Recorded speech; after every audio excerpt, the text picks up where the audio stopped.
My loved child, listen carefully. This message is not an accident. You didn't just click this video, you were led here. Right now, Jesus is calling you. Not because you are perfect, but because you are tired. Tired of fighting alone. Tired of being strong for everyone. Tired of praying and waiting. And Jesus says, I see you. Take a deep breath. Slow down. Before you do anything. Before you scroll. Before you decide to leave. Just breathe.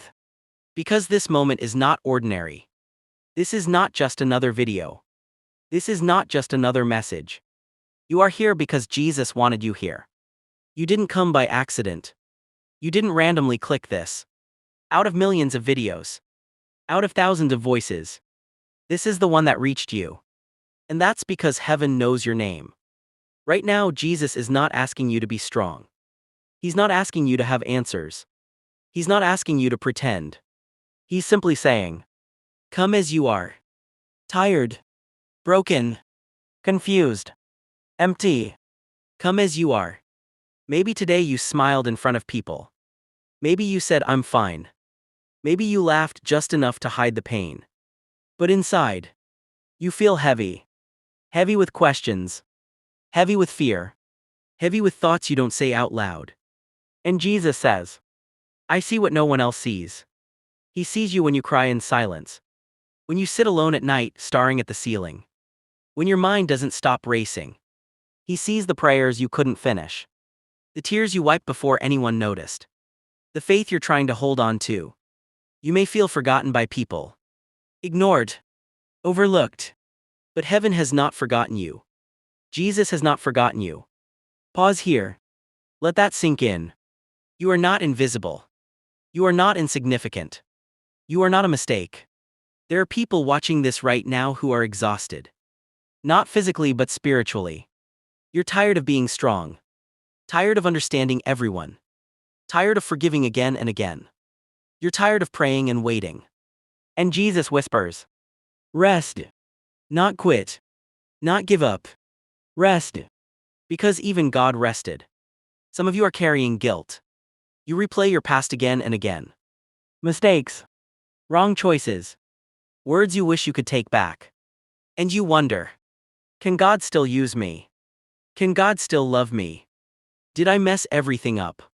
Listen carefully. Jesus already knew your past when he called you. And he still chose you. He didn't call you because you were perfect. He called you because you were willing. And even if right now you feel unwilling, even if your faith feels weak, he is still holding you. There are people here who feel lonely even in a crowd. Surrounded by people yet unseen. You help everyone. You listen to everyone. But when it's your turn, no one asks, are you okay? Jesus asks. He sits with you in the silence. He listens without judgment. He stays when others leave. That's who he is. You might be questioning your purpose, your direction, your future. You might be thinking, why is my life so hard? Why do I struggle so much? Why does nothing change? Hear this slowly. Struggle does not mean God has left you. Often it means he is shaping you. Gold is refined in fire. Diamonds are formed under pressure. Faith is built in waiting. And you are being built. Jesus never said the road would be easy. But he promised you would never walk it alone. Right now, even if you can't feel him, even if you doubt, even if you're angry, he is still here. Some of you are hanging by a thread.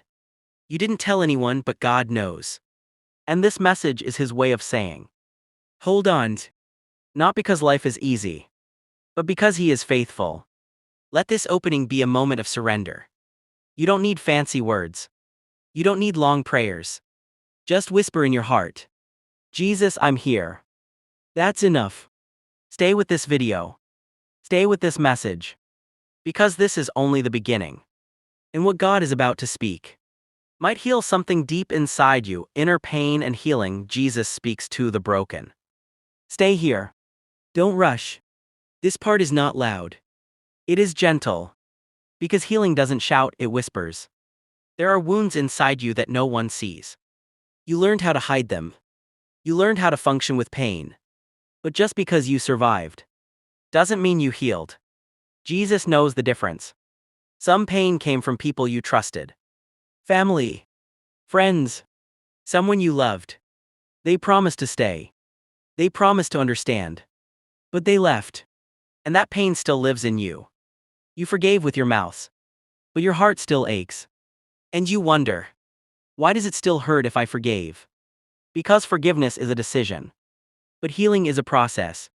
And Jesus is patient with your process. There are nights when your mind doesn't rest. Thoughts keep coming. Memories replay. Moments you wish never happened. Words that changed you forever. And in those moments, fear grows.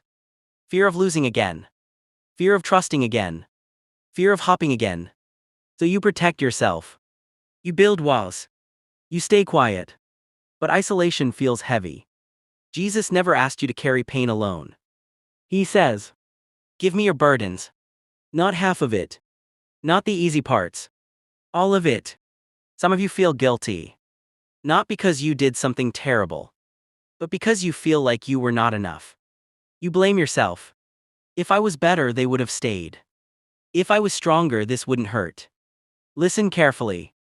You were not the problem. Jesus does not measure your worth by how people treated you. Your value was decided on the cross. There are people listening who feel ashamed of their past. You think God sees only your mistakes. But Jesus sees your tears, your regret, your desire to change. And he says, "Neither do I condemn you." Condemnation pushes you away. Love pulls you closer. And Jesus always chooses love. Some of you are angry at God.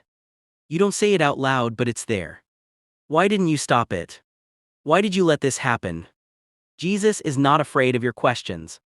Even on the cross, he asked, "Why have you forsaken me?" So your questions do not push him away.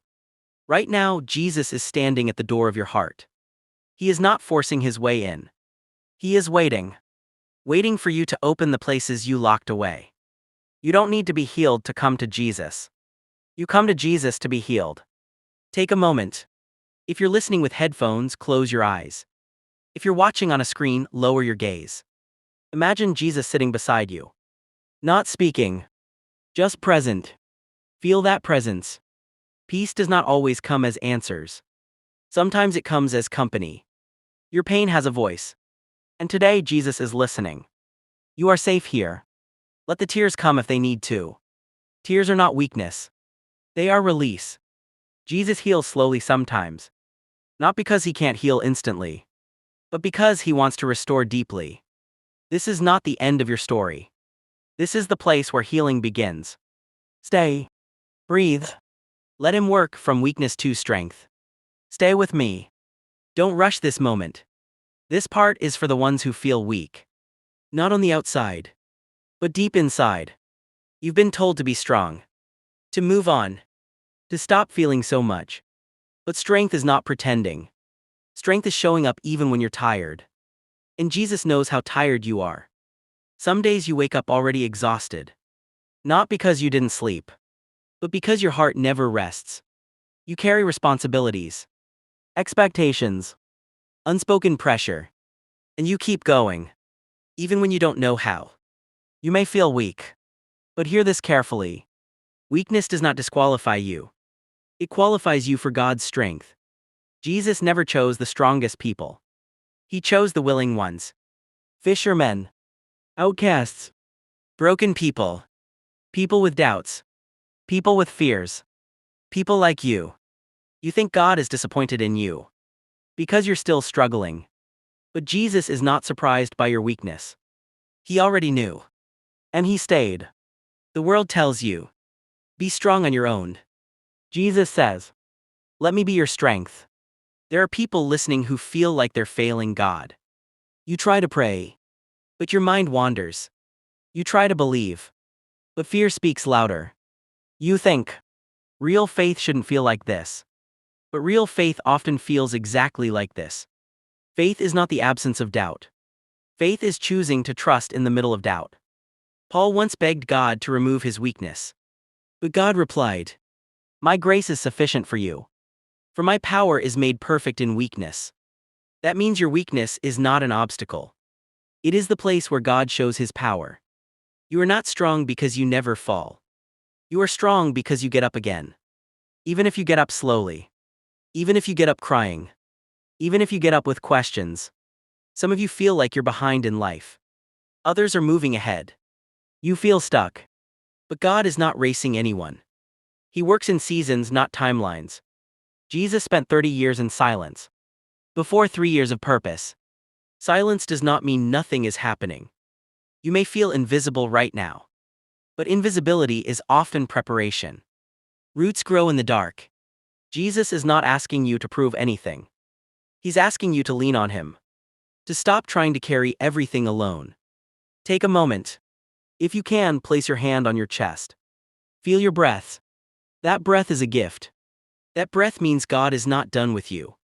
Your weakness today will become your testimony tomorrow. What you survive will become what saves someone else. You don't need to become someone new. You need to surrender who you are. Jesus doesn't improve people. He transforms them. Right now he is saying, let me carry what's heavy. You don't have to understand everything. You don't have to fix everything. You just have to stay. And if all you can say today is, Jesus, help me, that prayer is powerful. Because when you are weak, he is strong, waiting, silence in God's perfect timing. Stay here. This part is for the ones who are waiting. Waiting for change. Waiting for answers. Waiting for relief. And waiting is hard. You've been praying. Again and again. Same prayer. Same tears. And sometimes, nothing seems to happen. No sign. No voice. No breakthrough. Just silence. And in that silence, questions grow. Did God hear me? Did I pray wrong? Did I wait too long? Listen carefully. God's silence is not God's absence. Some of the deepest work God does happens when you can't see him working. Seeds grow underground. Roots form in darkness. You don't see it. But it's happening. Waiting exposes what's inside us. Our impatience. Our fear. Our need for control. And Jesus gently asks, do you trust me even here? We love instant answers. Instant healing. Instant success. But God is more interested in depth than speed. Abraham waited years for a promise. Joseph waited in prison before the palace. David waited in caves before the crown. Waiting did not waste them. Waiting prepared them. If God rushed the promise, it would break you. So he grows you first. Some of you are waiting for healing. Others for direction. Some for restoration. Some just for peace. And you wonder, how long, God? The Bible is full of people asking that same question. You are not alone in it. Jesus waited too. 30 years of silence. Before 3 years of ministry. If Jesus could wait, your waiting has meaning. Sometimes God delays. Because what you're asking for is connected to who you're becoming. Waiting teaches you dependence. It teaches you patience. It teaches you trust. And trust cannot be learned in comfort. There are moments when you feel like giving up. You think, maybe this is just how life will be. But listen, if God planted the desire, he plans the fulfillment. Your job in waiting is not to understand. Your job is to remain. Remain in faith. When emotions fluctuate, remain in prayer. When words run out, remain in hope. When logic fails, Jesus is not watching you wait from a distance. He waits with you, even when you feel forgotten. He remembers, even when you feel delayed. He is on time. God's timing is never cruel. It is careful. Take this moment. Breathe slowly. If you're tired of waiting, tell him. He can handle your honesty. Waiting does not mean doing nothing. It means trusting someone. And one day, what you waited for will make sense. Until then, hold on. Hope, purpose, and God's plan stay with this moment. Don't rush forward yet. Because after pain, after weakness, after waiting, hope begins to rise. Hope is not pretending everything is okay. Hope is believing that God is still working, even when life doesn't look okay. Some of you listening right now have lost hope quietly. You didn't announce it. You didn't cry loudly. You just stopped expecting. You still pray, but without confidence. You still believe, but without joy. And Jesus knows. He says, I am the God who restores hope. Not the hope you had before, but a deeper one. You may think your life has no direction, that you're just surviving, not living. But hear this clearly. God never creates without purpose.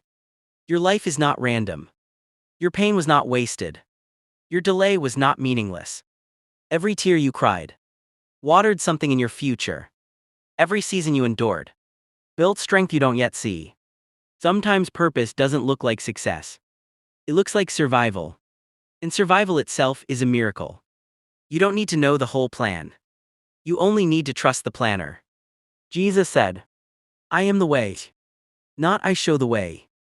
Not I explain the way. I am the way.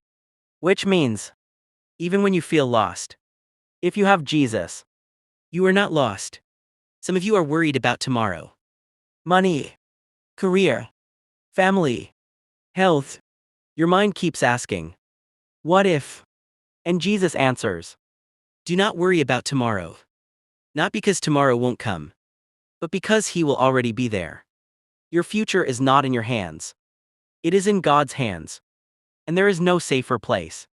You may feel behind others, like life skipped you. But God does not compare timelines. He writes unique stories. Your calling may not be loud. It may not be public. It may not look impressive to the world. But heaven celebrates obedience. You don't have to be famous to be faithful. You don't have to be perfect to be purposeful. You just have to say, here I am. God often calls people who don't feel ready, because readiness comes after obedience, not before. Hope grows slowly, like a sunrise. Quiet, gentle, certain. If today all you can do is believe just a little, that is enough. Jesus never said, you need great faith. He said you need faith like a seed. Small, alive, growing. Your future may not look like you imagined. But with God, it will be better than you expected. So lift your eyes. Not to people. Not to circumstances. Lift them to Jesus. Because where He is, hope lives. Stay here. This part is sacred. Lower your voice. Slow your breath. Because now, we look at the cross. The cross is not just a symbol. It is a story. A story of love that stayed when it could have walked away. Jesus knew the pain that was coming. He knew the nails. He knew the betrayal. He knew the silence of heaven. And still, He stayed. He was not forced to the cross. He chose it. For you. When people rejected Him, He stayed silent. When soldiers mocked Him, He stayed humble. When the weight became unbearable, He did not quit. Why? Because love does not run. When things get hard, love remains. Some of you feel unlovable. Like you've messed up too much. Like God must be tired of forgiving you. Look at the cross. That is your answer. Every nail says, you are worth it. Every drop of blood says, I still choose you. Jesus didn't die for perfect people. He died for broken ones. People with doubts. People with fear. People with messy pasts. People like us. On the cross, Jesus carried more than pain. He carried guilt. He carried shame. He carried your regrets. He carried your secret struggles. So you don't have to. Some of you are still punishing yourself for what God already forgave. You replay the past. You live in regret. But Jesus says, it is finished. Not almost finished. Not finished if you're good enough. Finished. Finished means forgiven. Finished means free. Finished means redeemed. The cross proves that your worst moment was not stronger than God's love. When Jesus cried out on the cross, He felt forsaken. He was experiencing what you fear the most, so that you would never have to. You may feel abandoned by people, but you are never abandoned by God. The cross settled that forever. Forgiveness is not forgetting. Forgiveness is releasing. And Jesus released you. before you ever asked. Some of you need to forgive yourselves today. Not because it was okay, but because He paid for it. The cross does not shame you. It restores you. If God loved you at your worst, what makes you think He will stop loving you now? Sit with that. You are not tolerated by God. You are treasured. Let the cross remind you. Your pain has been seen. Your sin has been paid for. Your future has been secured. This love does not depend on your mood, your performance, your consistency. It depends on His character. And He never changes: rise, identity, and victory. Stay with me. We are not rushing out of this moment. Because now, it's time to rise. You didn't come this far just to stay the same. You didn't survive the pain, the waiting, the silence, the cross, just to go back to fear. Something has shifted. Maybe you can't explain it. Maybe you don't feel strong yet. But inside you, hope is breathing again.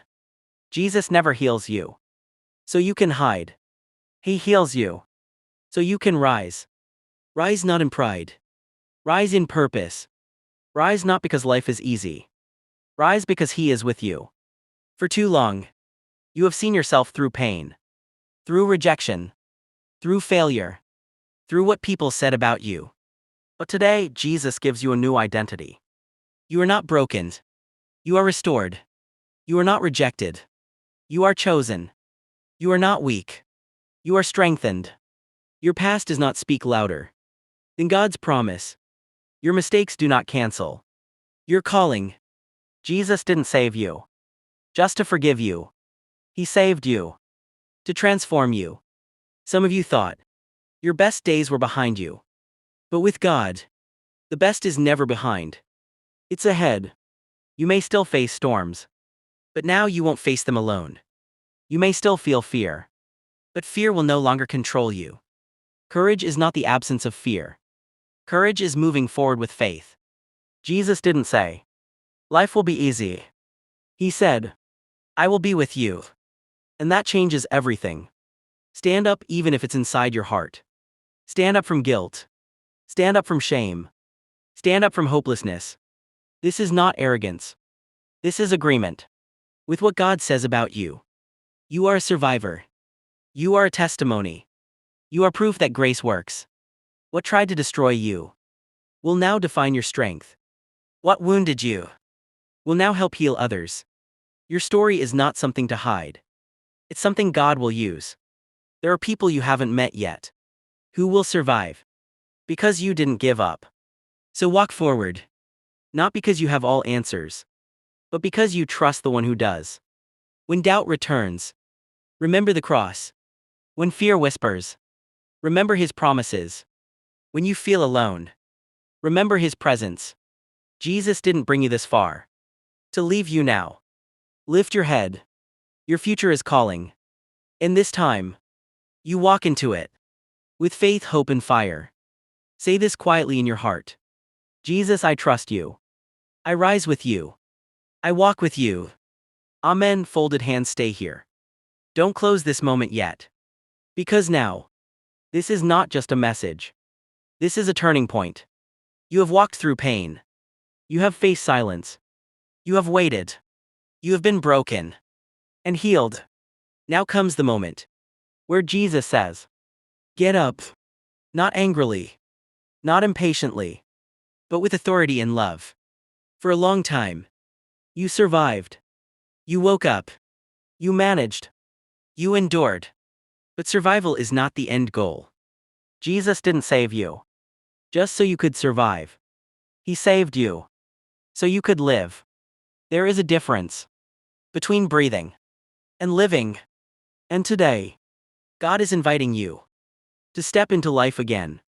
Some of you stopped dreaming because dreaming hurt too much. You hoped before, and you were disappointed. So you told yourself, I won't expect anything anymore. But hear this gently. Hope deferred hurts the heart, but hope denied kills it. Jesus doesn't shame you for protecting your heart. But now He says, trust me with it. You are not rising alone. The same Jesus who walked with you in pain now walks with you in purpose. For too long, you identified yourself by what you lost. The relationship, the opportunity, the version of yourself. But God never names you by loss. He names you by calling. You are not the one who failed. You are the one God redeemed. You are not the broken one. You are the healed one. Identity changes everything. When you know who you are, fear loses power. You may still feel small, unqualified, unsure. So did Moses. So did David. So did Peter. God has never depended on human confidence. He depends on obedience. You don't rise because you feel ready. You rise because God says you are ready. There will still be challenges. Faith doesn't remove storms. It teaches you how to walk through them. You may still fall sometimes. But now, you will not stay down. Because grace lifts faster than shame pushes. Some of you need to forgive yourselves today. You accepted God's forgiveness, but not your own. Release yourself. Jesus already did. You are not behind in life. You are exactly where God can shape you best. Comparison has stolen your joy for too long. Stop measuring your life with someone else's season. God writes custom stories, not copies. What is ahead of you requires the strength God is building in you now. The enemy wanted to destroy you, but God preserved you. That alone means your life carries meaning. You are a living testimony. That pain does not get the final word. God does. One day, you will look back at this season and realize what almost broke me became the place where God rebuilt me. Rise in faith. Even if your voice shakes, even if your steps are slow, movement matters more than speed. Rise in obedience. Do the small thing God puts in front of you. Big miracles often start with small yeses. Rise in love. Love again. Trust again. Believe again. Not blindly, but bravely. Jesus didn't promise a problem-free future. He promised a never-alone future. And that is enough. If fear tries to return, remind it, I've survived worse. With God's help. If doubt whispers, answer it with truth. If the past calls you back, don't answer. You're walking forward now. Lift your head. Straighten your shoulders. Not in pride, but in confidence. Because you are a child of God. And children of God do not walk in defeat. You may not see the full picture yet. But faith doesn't need sight. It needs trust. Jesus trusted the Father, even on the cross. And resurrection followed. And resurrection is not just an event. It's a lifestyle. So go forward. Not loud. Not rushed. But grounded. Let your life speak. Let your peace speak. Let your transformation speak. Because someone out there is waiting for hope. And God may use you to show it. Say this in your heart. Jesus, I rise with you. I trust you. I walk forward in faith. Amen. Folded hands.